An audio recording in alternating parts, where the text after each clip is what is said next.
के तिरंगा भारत देश के हमर शान। 3 रंग के तिरंगा भारत देश के हमर शान। हिंदुस्तान के खातिर जान अपन हम कर देबै कुर्बान। हिंदुस्तान के खातिर जान अपन हम कर देबै कुर्बान। भारत माई के चरण में नौछावर है पारान। भारत माई के चरण में नौछावर है पारान। हिंदुस्तान के खातिर जान अपन कर देबै कुर्बान। हिंदुस्तान के खातिर जान अपन हम कर देबै कुर्बान।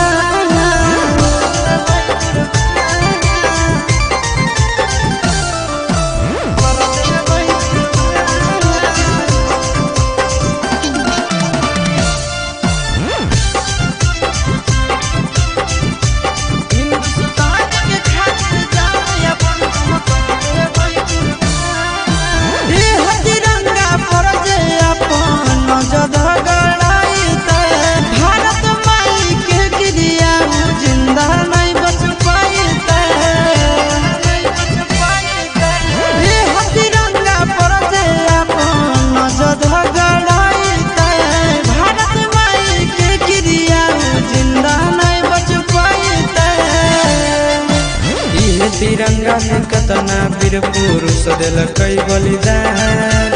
इहे तिरंगा में केतना वीर पुरुष दिलकै बलिदान।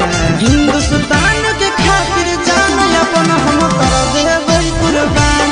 हिंदुस्तान के खातिर जान अपन हम कर देबै कुर्बान।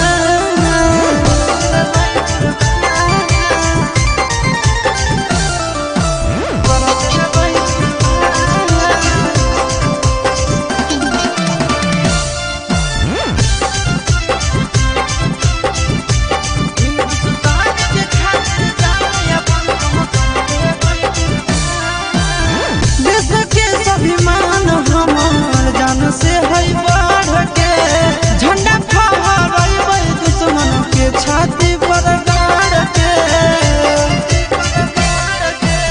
देश के स्वाभिमान हमार जान से है बढ़ के झंडा फहराबै दुश्मन के छाती पर गाड़ के। इहे तिरंगा से आशीष चिंटू राजा के पहचान। इहे तिरंगा से चिंटू नंदन यादव के पहचान। हिंदुस्तान के खातिर जान अपन कर देबै कुर्बान। हिंदुस्तान के खातिर जान अपन कर देबै कुर्बान।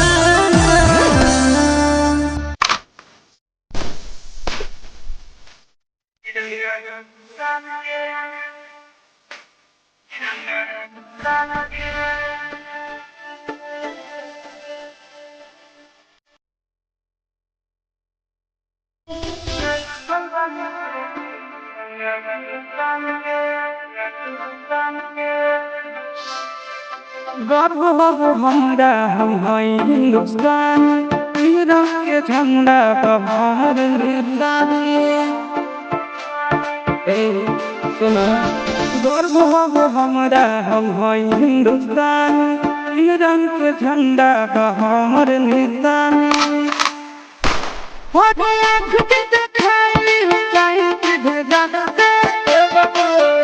ना झुकल बा ना झुकी तिरंगा हिंदुस्तान के। ना झुकल बा ना झुकी तिरंगा हिंदुस्तान के।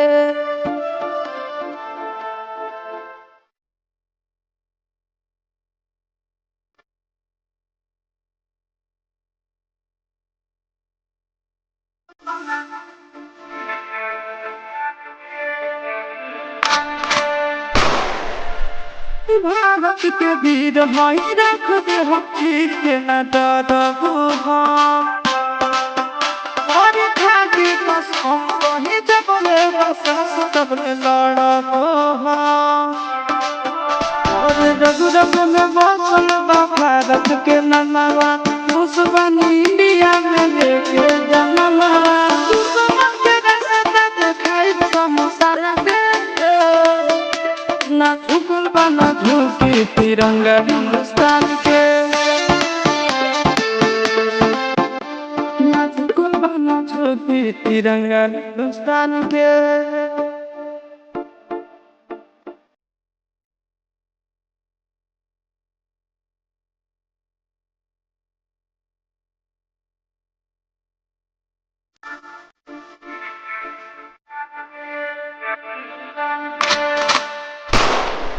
দুশ্মন বল জানা যায় না ঘটি জুনুন বদলা বদলা সিদ্ধি হই হিন্দুস্তান আমার গরম বাখন আনন্দ কাছে আশিস নন্দন কহে গান ভলে যাইয়া হে हमर दहे देश खातिर खड़ा रहो ताके ना ऊपर बना झुकी तिरंगा हिंदुस्तान के। ना ऊपर बना झुकी तिरंगा हिंदुस्तान के।